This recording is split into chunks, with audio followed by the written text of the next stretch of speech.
So in this particular video, we're going to look at a setup that presumably might be a pretty good working one, well, at least at the concept, right?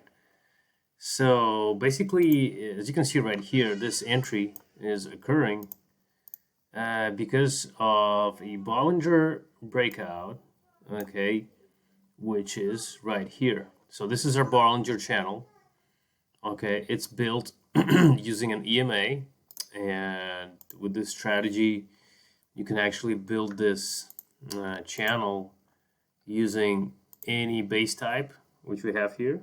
Okay, and in this particular case, and this is a NinjaTrader issue. One does that, not a strategy issue. Okay, so basically, when right here we can see the channel is actually built on an RSI, and you can build it on any indicator really. Okay, RSI, MACD, whatever, you name it. Okay, and we're also using an extra filter, okay, inside the strategy, which is, so here's a filter section. So this is an RSI, and it's saying, here we are, so we're saying period smooth, whatever, right?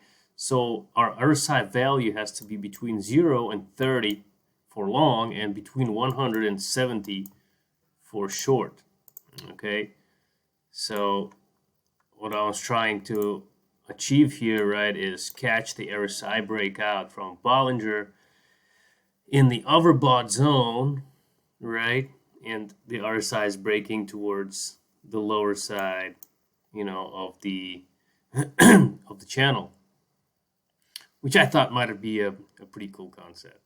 Okay, now what happens next is basically, well, right here is just after the entry is just a standard management, right? So we hit profit target 1, right, and we break even, and then we hit profit target 2.